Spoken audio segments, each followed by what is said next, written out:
Storm Watch this go around. We'll talk about some developing storms in Texas, also right around Chicago and Detroit, and also some big-time storms around Pensacola, Florida. But first, we're going to take a look at the tropical update. And the first thing we'll talk about is Tropical Storm Arlene, the first tropical storm of the season for the Atlantic Basin. The 11 o'clock advisory, Atlantic Standard Time or Eastern Standard Time, they're the same thing.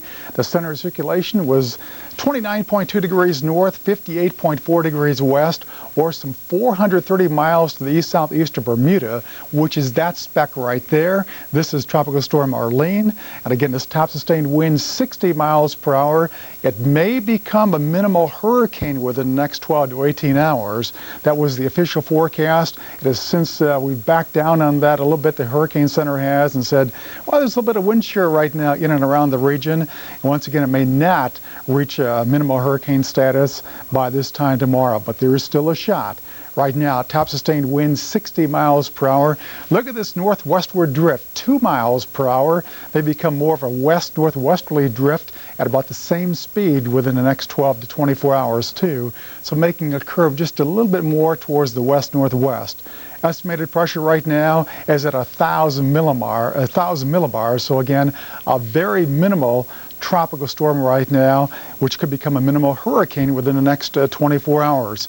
Let's see what's happening right now. As we take a look at the entire Atlantic Basin, we've got one upper low off the Virginia coastline, but this is the feature we're looking at right here. That is Arlene.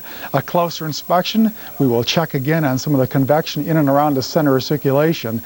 Doesn't look too healthy right now, and once again, what we saw yesterday was a lot of convection south, east, and north of the center of circulation. It did wrap around the center of circulation for the most part, and that's one of the reasons why it was upgraded to a tropical storm status late yesterday afternoon. So once again, looking at Arlene right in through here, and again, not that very healthy looking at the present time, but some slow strengthening is possible during the next 24 hours. Keep in mind we have a light northwesterly shear at the present hour, which is beginning to inhibit any further strengthening right now. If that does begin to go away, we could be looking at some further strengthening again a little bit later on tonight or by early morning tomorrow. The rest of the Caribbean right now, relatively quiet. We do have clusters of showers and storms. We have to watch these areas this time of the year.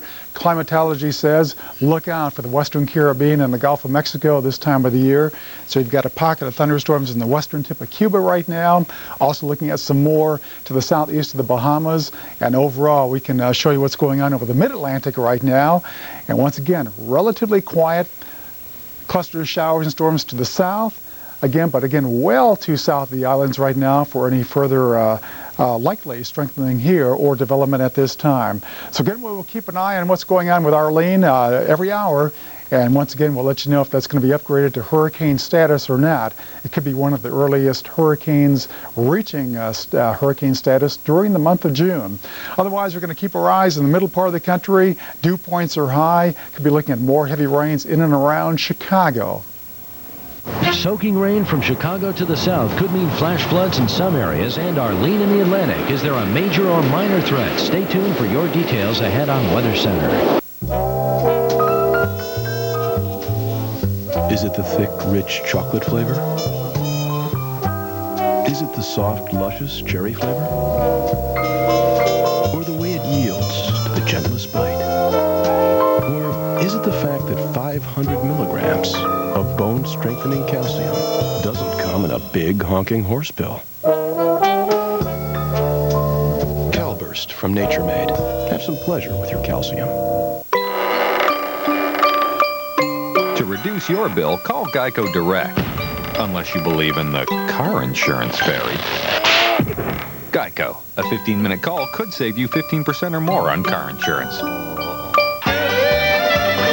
At Geico, we settle claims quickly so you can get your car back, because no one likes to bum a ride to work. Geico. A 15-minute call could save you 15% or more on car insurance. If you know about it, and nothing is happening there. So the good news is tonight we don't expect any more development from Tropical Storm Arlene, but we'll keep you informed every hour, so stay tuned here. Now, let's have a look at what's going on over there in the Atlantic on what's surrounding the circulation. You can see, first of all, to get our geography orientation, here's U.S. coastline here. The island of Bermuda is roughly right there, and the circulation center associated with Arlene is way over here. It continues to move off to the west, and it continues to be sheared with most of the thunderstorm activity off to the east and south of the circulation center. So that's a very important thing, and we can see that also on the close-up version where the circulation center is out in here, and all of the circulation associated with convection is back off to the east and southeast. So that's good news. We're not seeing any intensification, and in fact, here's the latest as of 11 p.m. from the National Hurricane Center, latest coordinates and intensity. It's dropped down. It's now down to 50 miles per hour, still moving west at 5 miles per hour. And notice the pressure's up to 1,009. It was 1,000. Now keep in mind, this is estimated pressure. So it hasn't really intensified or it hasn't really weakened a full 9 millibars, but the surrounding ship observations have indicated that the central pressure is